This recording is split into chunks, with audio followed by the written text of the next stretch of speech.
രക്ഷയുടെ പാതയിൽ. ഈശോ മിശിഹായ്ക്ക് സ്തുതിയായിരിക്കട്ടെ.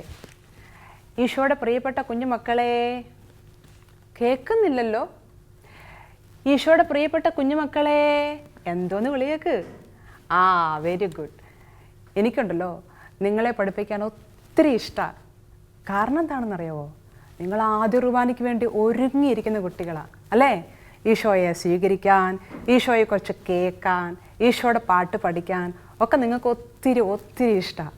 അതുകൊണ്ട് എനിക്കും നിങ്ങളോട് സംസാരിക്കാൻ ഒരുപാട് ഇഷ്ടമാണ്. ഇന്ന് ഈശോയെക്കുറിച്ച് നമ്മൾ പഠിക്കാൻ പോകുമ്പോൾ നമുക്കൊന്ന് എഴുന്നേറ്റ് നിന്ന് ഈശോയോട് ചേർന്ന് പ്രാർത്ഥിക്കാം അല്ലേ? ഒന്ന് എഴുന്നേറ്റ് നിൽക്കാമോ? ഓക്കെ. കൈകളൊന്ന് കൂപ്പാമോ? ഓക്കെ. സിസ്റ്റർ പാട്ട് പാടാം, എല്ലാവരും ശ്രദ്ധിച്ച് കേൾക്കണേ. കുഞ്ഞു മനസ്സിൻ നൊമ്പരങ്ങൾ ഒപ്പിയെടുക്കാൻ വന്നവനാം ഈശോയേ, ഈശോയേ, ആശ്വാസം നീയല്ലോ. കുഞ്ഞായി വന്നു പിറന്നവൻ, കുഞ്ഞുങ്ങളാകാൻ പറഞ്ഞവൻ, സ്വർഗത്തിൽ ഒരു പൂന്തോട്ടം നല്ല കുഞ്ഞുങ്ങൾക്കായി തീർത്തവനെ, നീ വരൂ നീ വരൂ പൊന്തിങ്ങളായി, നീ വരൂ നീ വരൂ പൊന്തന്നലായി. ഇരിക്കാം. എന്താ പാടിയേ? നമുക്കൊരു ഈശോയുണ്ട്. ആ ഈശോ നമ്മുടെ ദുഃഖങ്ങളെല്ലാം കേൾക്കും. നമുക്ക് വേണ്ടി സ്വർഗത്തിൽ ഒരു പൂന്തോട്ടം ഒരുക്കി കാത്തിരിക്കുക. അതേ, നീ അത്രയും നല്ല ഈശോയാ നമുക്കുള്ളത്. ആ ഈശോ ഇന്ന് നിങ്ങളെ പഠിപ്പിക്കാൻ ആഗ്രഹിക്കുന്ന കാര്യം എന്താണെന്നറിയാമോ? വിശുദ്ധ കുർബാന ജീവൻ്റെ അപ്പം. എന്താ? വിശുദ്ധ കുർബാന ജീവൻ്റെ അപ്പം. അപ്പം എന്ന് പറഞ്ഞാൽ എന്താ മക്കളെ? അപ്പം, ഒയ്യോ എന്തൊക്കെ അപ്പങ്ങളല്ലേ! വട്ടയപ്പം, വെള്ളയപ്പം, ദോശയപ്പം ഇഷ്ടംപോലെ കഴിച്ചിട്ടുണ്ട്. പ്രത്യേകിച്ച് ഈ കൊറോണ കാലഘട്ടത്തിൽ നിങ്ങൾക്കറിയാം, യൂട്യൂബ് ചാനലിൽ കൂടെ വരെയാണ് നിങ്ങൾ ഓരോന്ന് കാണിക്കുന്നത്. എന്നിട്ട് പറയും സബ്സ്ക്രൈബ് ചെയ്യണേ അല്ലേ? എന്തൊക്കെ വെറൈറ്റി കാര്യങ്ങളാണ് നിങ്ങൾ ഉണ്ടാക്കി വിടുന്നത്. എല്ലാം ഉണ്ടാക്കാൻ പഠിച്ചോ? നല്ല കുട്ടികളാട്ടോ. ആരാ ഈ അപ്പമൊക്കെ നിങ്ങൾക്ക് ഉണ്ടാക്കി തരിക? നിങ്ങളുടെ പപ്പായും മമ്മിയും ഒക്കെയാണ്. ഞാനൊരു കാര്യം പറയട്ടെ, ദൈവവും അപ്പം ഉണ്ടാക്കിയിട്ടുണ്ട്. എവിടെയാണെന്നറിയാമോ? ബൈബിള് കണ്ടിട്ടുണ്ടോ? ബൈബിള് ഉണ്ട്. ബൈബിള് വായിക്കാറുണ്ടോ? ഉണ്ട്. നല്ല കുട്ടികളാണ്. ഈ ബൈബിളിൽ പഴയ നിയമ പുസ്തകമുണ്ട്, പുതിയ നിയമ പുസ്തകമുണ്ട്. പഴയ നിയമ പുസ്തകത്തിൽ ദൈവം അപ്പം വർദ്ധിപ്പിച്ച കാര്യം നമുക്കിപ്പോൾ ഒന്ന് കാണാം. ഫറവോ രാജാവ് ഈജിപ്ത് ജനങ്ങളെ പീഡിപ്പിച്ചിരുന്ന കാലം ദൈവം മോശയോട് പറഞ്ഞു, എൻ്റെ ജനമായ ഇസ്രായേലിനെ നിരീക്ഷിക്കണം. അതിനായി ഫറവോയുടെ അടുത്തേക്ക് മോശയെ അയച്ചു. മോശ പറഞ്ഞിട്ടൊന്നും ഫറവോ രാജാവ് കേൾക്കാൻ തയ്യാറായില്ല. ആയതിനാൽ ദൈവം ഫറവോയുടെ മനസ്സ് മാറ്റാൻ 10 മഹാമാരികൾ അയച്ചു. മഹാമാരി എന്താണെന്നറിയാമോ? നമ്മുടെ ജീവിതത്തിൻ്റെ സുഖകരമായ അവസ്ഥയ്ക്ക് തടസ്സം വരുന്ന അവസ്ഥകളാണത്. ഉദാഹരണത്തിന് കൊറോണ, കഴിഞ്ഞ വർഷം വന്ന വെള്ളപ്പൊക്കം, ഇതെല്ലാം ഇതിനുദാഹരണമാണ്. അങ്ങനെ ഇവരുടെ ജീവിതത്തിലേക്കും 10 മഹാമാരികൾ അയച്ച ദൈവം 10ാമതായി അയച്ചത് എന്താണെന്നറിയാമോ? ഫറവോയുടെ കടിഞ്ഞൂൽ പുത്രനെ, ഈജിപ്തിലെ കടിഞ്ഞൂൽ പുത്രന്മാരെ എല്ലാം ദൈവത്തിൻ്റെ ദൂതൻ വന്ന് കൊന്നുകളഞ്ഞു. അങ്ങനെ സംഭവിച്ചപ്പോൾ ഫറവോ രാജാവ് ജനത്തെ വിട്ടയക്കാൻ തയ്യാറായി. ഇസ്രായേൽ ജനം കാനാൻ ദേശത്തേക്ക് യാത്രയായി. മരുഭൂമിയിലേക്കുള്ള അവരുടെ യാത്രയിൽ അവർക്ക് വിശന്നു. അപ്പോൾ അപ്പത്തിനായി അവർ ദൈവത്തെ വിളിച്ചപേക്ഷിച്ചു. അവരുടെ പ്രാർത്ഥന കേട്ട ദൈവം ആകാശത്തു നിന്ന് വെളുത്ത നിറമുള്ളതും തേൻ ചേർത്ത് അപ്പത്തിന്റെ രുചിയുള്ളതുമായ മന്ന നൽകി.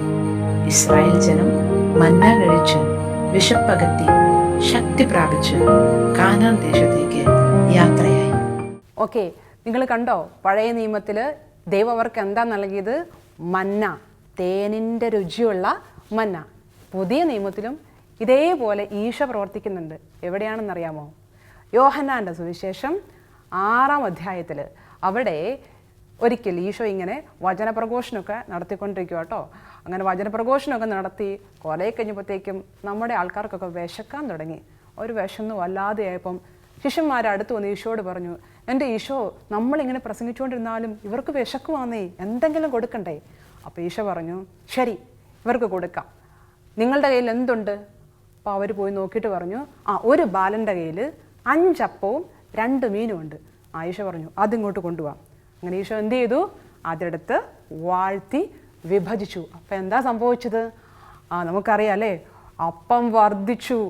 പിള്ളേർക്കൊക്കെ ഭയങ്കര കാര്യമായി, എല്ലാവരും വാ നിറച്ചങ്ങ് തിന്നു കഴിഞ്ഞപ്പോഴത്തേക്കും ഇവർക്കൊക്കെ വളരെ സന്തോഷമായിട്ട് ഇവർ ഈശോയെ നോക്കി പറഞ്ഞു, എൻ്റെ ദൈവമേ, ഇവൻ ആരാ, എന്ത് വലിയ അത്ഭുതങ്ങളൊക്കെ ഇവൻ ചെയ്യുന്നത്. ഇങ്ങനെയൊക്കെ പറഞ്ഞുകൊണ്ടിരുന്നപ്പം ഈശോ അവരോട് പറഞ്ഞു, ഇതേ ഒരു കാര്യം പറയാനുണ്ട്. ഈശോ അവരോട് പറഞ്ഞൊരു കാര്യം എന്താ?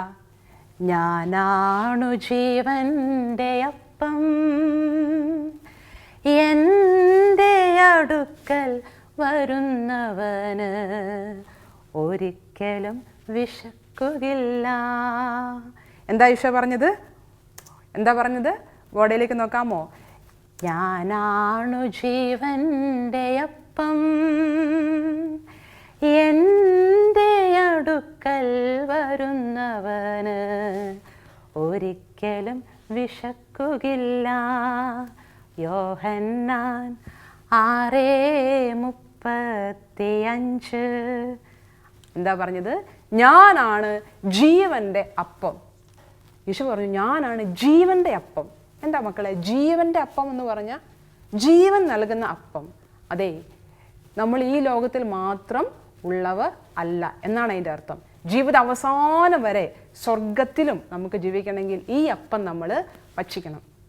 നിങ്ങൾ എന്നെ നോക്കുമ്പോൾ സിസ്റ്റർ വെള്ളയുടുപ്പൊക്കെ ഇട്ട് വെയിലൊക്കെ ഇട്ട് ഇങ്ങനെ ഒരാൾ, ഞാൻ നിങ്ങളെ നോക്കുമ്പോഴോ പച്ചയും മഞ്ഞയും നീലയും ഒക്കെയുള്ള ഉടുപ്പൊക്കെ ധരിച്ച് നിങ്ങൾ സുഖമായിട്ടിരിക്കുന്നു. അപ്പം നമ്മൾ കാണുന്നത് നമ്മുടെ ശരീരം മാത്രമാണ്. പക്ഷെ നമ്മൾ ശരീരം മാത്രമല്ല.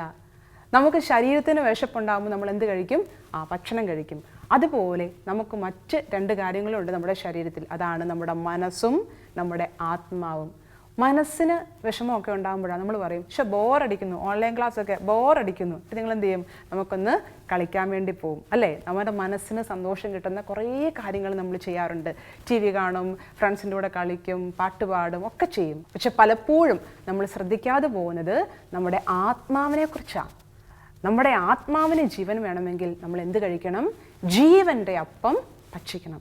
അപ്പോൾ പുസ്തകത്തിൽ പറയുന്നുണ്ട്, നമ്മുടെ ആത്മാവിന് പരിപോഷണമായിട്ടാണ് എന്ത് സ്ഥാപിച്ചിരിക്കുന്നത്? വിശുദ്ധ കുർബാന സ്ഥാപിച്ചിരിക്കുന്നത്. വിശുദ്ധ കുർബാന ഒരു കൂദാശയാണെന്നും കൂടെ നമ്മളെ പഠിപ്പിക്കുന്നു. എന്താ കൂദാശ? നമ്മുടെ 3-ാമത്തെ ചാപ്റ്ററിൽ പഠിച്ചതാ. അദൃശ്യമായ പ്രസാദവരം നമ്മിലേക്കൊഴുകുന്ന ദൃശ്യമായ അടയാളമാണ് കൂദാശ അല്ലേ? നമുക്കറിയാം എന്താ ഇവിടെ അദൃശ്യമായിട്ട് എന്തായിരിക്കുന്നത്? ഈശോയുടെ ശരീരവും രക്തവുമാണ് നമ്മൾ സ്വീകരിക്കുന്നത്. ദൃശ്യമായിട്ട് എന്താ നമ്മൾ കാണുന്നത്? അപ്പം അല്ലേ? അപ്പം നമ്മൾ സ്വീകരിക്കുന്നത് എന്താ? ഈശോയെ തന്നെയാണ് സ്വീകരിക്കുന്നത്. ആ ഒരു ബോധം നിങ്ങൾക്കുണ്ടാവണം. നിങ്ങൾക്കറിയാവോ, ജീവിതത്തിൽ ഒരിക്കൽ ഒരു സ്ഥലത്ത് സംഭവിച്ച കാര്യങ്ങൾ പറയാം. ഒരു സ്ഥലത്ത് ഒരു സ്ത്രീ വളരെ ഈശോയെ സ്നേഹിക്കുന്ന വ്യക്തിയായിരുന്നു. ഈശോയെ ഒത്തിരി ഇഷ്ടമായിരുന്നു. ഒരുപാട് പ്രാർത്ഥിക്കുന്ന വ്യക്തിയായിരുന്നു. അങ്ങനെ ഈ സ്ത്രീയുടെ ഹസ്ബൻഡ് ഭയങ്കര കുടിയനായിരുന്നു. ഈ കുട്ടിയെ വളരെ ഉപദ്രവിക്കും. അങ്ങനെ കുറേ നാൾ പ്രാർത്ഥിച്ചിട്ടൊന്നും ഇയാൾ ശരിയാവുന്നില്ല. അപ്പം അവസാനം ഇവളുടെ ഒരു മന്ത്രവാദിയുടെ അടുത്തേക്ക് പോയി. ഇവക്കറിയാം ഇത് തെറ്റാ അല്ലേ? ഒരിക്കലും നമ്മളങ്ങനെ ചെയ്യാൻ പാടില്ല. പക്ഷെ ഇവൾ പോയി. അപ്പം മന്ത്രവാദി പറഞ്ഞു, ഒരു കാര്യം ചെയ്യേ, ഞാൻ നിൻ്റെ ഹസ്ബൻഡിനെ ശരിയാക്കാം, പക്ഷെ എനിക്ക് ഒരു തിരുവോസ്തി വേണം. ഇവളൊന്ന് ഞെട്ടി. ദൈവമേ, തിരുവോസ്തിയോ? അത് പാപമാണെന്ന് ഇവക്കറിയാം. പക്ഷേ എനിക്ക് എങ്ങനെയെങ്കിലും അവൾക്ക് അവളുടെ ഹസ്ബൻഡിനെ രക്ഷിക്കണം. അതുകൊണ്ട് അവൾ എന്ത് ചെയ്തു? ഒരു ദിവസം വിശുദ്ധ കുർബാനയ്ക്ക് പോയപ്പോൾ അച്ഛൻ കൊടുത്ത തിരുവോസ്തി ആരും കാണാതെ തുവാലയിൽ പൊഴുതിഞ്ഞ് ഇവൾ കൊണ്ടുപോവുക. ആരുടെ അടുത്തേക്ക്? ഈ മന്ത്രവാദിയുടെ അടുത്തേക്ക് കൊണ്ടുപോകുക. ഇവൾ പോകുന്ന വഴിക്കുണ്ടല്ലോ എന്ത് സംഭവിച്ചെന്നറിയാവോ? ഈ കയ്യിൽ നിന്നും രക്തം വാർന്നൊഴുകാനായിട്ട് തുടങ്ങി. ഇവളതൊന്നും ശ്രദ്ധിക്കുന്നില്ല. പക്ഷെ അടുത്തുള്ളവർ ശ്രദ്ധിച്ചു. അപ്പോൾ അവർ പറഞ്ഞു, നീ കാണിക്കുന്നത് ശരിയല്ല, നിൻ്റെ കയ്യിൽ എന്താ ഇതുപോലെ രക്തം വാർന്നൊഴുകുകയാണ്, എന്താ നിൻ്റെ കൈക്ക് പറ്റി? അവർക്കറിയാവോ? ഇല്ല. അപ്പോൾ അവൾക്ക് കാര്യം മനസ്സിലായി. അവൾ തിരിച്ച് ഓടി വീട്ടിലേക്ക് പോയി. വീട്ടിലേക്ക് പോയിട്ട് അവൾക്ക് പേടിയായി. അവൾ ആരോടും മിണ്ടാതെ കഥ കടച്ച് അതിനകത്തിരുന്നു. കുറച്ച് കഴിഞ്ഞപ്പോഴത്തേക്കും അവളുടെ ഹസ്ബൻഡ് വന്നു. എന്നിട്ട് ചോദിച്ചു, എന്താ നിനക്ക് പറ്റിയ, നീ എന്താ ഇങ്ങനെ, നീ ഇങ്ങനെയൊന്നും അല്ലായിരുന്നല്ലോ. അപ്പോൾ അവൾ കാര്യങ്ങളെല്ലാം തുറന്നു പറഞ്ഞു. അപ്പോഴത്തേക്കും അദ്ദേഹവും ഈ മോളും കൂടി ദിവ്യകാരുണ്യ ആരാധന നടത്താനായിട്ട് തുടങ്ങി. അങ്ങനെ കുറേ സമയം ആരാധിച്ചു. അന്ന് രാത്രി മുഴുവൻ അവർ പ്രാർത്ഥിച്ചു. പിറ്റേ ദിവസം ഉണ്ടല്ലോ മക്കളെ, പുറത്തുനിന്ന് ആൾക്കാർ നോക്കുമ്പം ഇവരുടെ വീടിന് മുഴുവൻ എന്താ പറയുക, വലിയ പ്രകാശം കണ്ടു. അപ്പോൾ ഇവരെല്ലാം ഓടി വന്നു. അപ്പോൾ ഇവിടുന്ന് ഈ പ്രകാശം വന്നത് ഈ ദിവ്യകാരുണ്യത്തിൽ നിന്നാ പ്രകാശം വന്നത്. മക്കളെ, അത്ഭുതങ്ങൾ ചെയ്യാൻ കഴിയുന്ന അപ്പമാണ് നമ്മൾ പഠിക്കുന്ന ജീവൻ്റെ അപ്പം. ഇത്രയും അത്ഭുതങ്ങൾ ചെയ്യാൻ പറ്റുന്ന ഒരു ചെറിയ അപ്പമാണ് നിങ്ങൾ കാണുന്നതെങ്കിലും ഇത് ഈശോയുടെ ശരീരവും രക്തവുമാണെന്ന് നമ്മൾ വിശ്വസിക്കണം. നിങ്ങൾ 4ാം ക്ലാസ്സിലാണ്. ഇപ്പോൾ ഒരുപാട് കാര്യങ്ങൾ ഈശോയെക്കുറിച്ച് പഠിക്കുന്നുണ്ട്. അപ്പം ഇന്ന് പ്രത്യേകമായിട്ട് എനിക്ക് നിങ്ങളോട് പറയാനുള്ള ഒരേ ഒരു കാര്യം, ഈശോയോട് പ്രാർത്ഥിക്കണം. എൻ്റെ ഈശോയെ, നീയാണ് എന്ന് വിശ്വസിക്കാനുള്ള വലിയ മനസ്സ് ഞങ്ങൾക്ക് നൽകണമേ എന്ന് മാത്രം നിങ്ങൾ പ്രാർത്ഥിക്കുക. നിങ്ങൾ സ്വീകരിക്കാൻ പോകുന്ന ഈ അപ്പത്തിന് ഇത്രയും ശക്തിയുണ്ടെന്ന് മാത്രം നിങ്ങളൊന്ന് ഓർക്കുക. അപ്പോൾ സിസ്റ്റർ ഒരു സുഹൃത ജപം പഠിപ്പിക്കാൻ നിങ്ങളെ. ഈശോയെ, നിന്നെ സ്നേഹിക്കാൻ എന്നെ പഠിപ്പിക്കണേ. പറഞ്ഞേ, ഈശോയെ, നിന്നെ സ്നേഹിക്കാൻ എന്നെ പഠിപ്പിക്കണേ. ഇത് മാത്രം ഈ ഒരാഴ്ച നിങ്ങൾ ചൊല്ലിയാൽ മതി, വേറൊന്നും ചൊല്ലണ്ട. എന്താ? ഈശോയെ, നിന്നെ സ്നേഹിക്കാൻ എന്നെ പഠിപ്പിക്കണേ. ഒരു വചനഭാഗം കൂടി ഉണ്ട് പഠിക്കാൻ. ഏതാ? നമ്മൾ ആദ്യം പഠിച്ചു. ഞാനാണു ജീവൻ്റെ അപ്പം, എൻ്റെ അടുക്കൽ വരുന്നവന് ഒരിക്കലും വിശക്കുകയില്ല. അതേ പ്രിയപ്പെട്ട മക്കളെ, നമ്മൾ ഈശോയുടെ കൂടെ നിൽക്കുവാണെങ്കിൽ, ഈശോയെ സ്വീകരിച്ച് ഈശോയെ കൂട്ടുപിടിക്കുവാണെങ്കിൽ നമ്മുടെ ജീവിതത്തിൽ എല്ലാം നടക്കും, എല്ലാ കാര്യങ്ങളും നമുക്ക് സാധിക്കും. ഓക്കെ, നിങ്ങൾക്ക് ആക്ഷൻ സോങ്ങുകളൊക്കെ ഇഷ്ടമാണെന്ന് സിസ്റ്ററിന് അറിയാം. ഒരു പാട്ടും കൂടെ നമുക്ക് പഠിക്കാം. യേശു തമ്പുരാൻ കൂടെ വന്നു, സീറോ ആയ ഞാൻ ഹീറോ ആയി, ചിറകൊടിഞ്ഞാലും യേശു കൂടെ വന്നാൽ പറന്നു പറന്നു ഞാൻ കുതിച്ചുയരും. പഠിക്കേ. യേശു തമ്പുരാൻ കൂടെ വന്നു, സീറോ ആയ ഞാൻ ഹീറോ ആയി, ചിറകൊടിഞ്ഞാലും യേശു കൂടെ വന്നാൽ പറന്നു പറന്നു ഞാൻ കുതിച്ചുയരും. അങ്ങനെ കുതിച്ചുയരണോ? അങ്ങനെ ചെയ്യണമെങ്കിൽ ഈ ആഴ്ച പറഞ്ഞ കാര്യം നന്നായിട്ട് ചെയ്യുക. ഈശോയെ, നിന്നെ സ്നേഹിക്കാൻ എന്നെ പഠിപ്പിക്കണേ. അടുത്ത ആഴ്ച നമുക്ക് എങ്ങനെ കുറച്ചും കൂടി ഈശോയെ സ്നേഹിക്കാൻ പറ്റും, എങ്ങനെ വിശുദ്ധ കുർബാനയിൽ നമുക്ക് കൂടുതൽ പങ്കുചേരാൻ പറ്റുമെന്ന് പഠിക്കാം. ഓക്കെ, ഈശോ മിശിഹായ്ക്ക് സ്തുതിയായിരിക്കട്ടെ.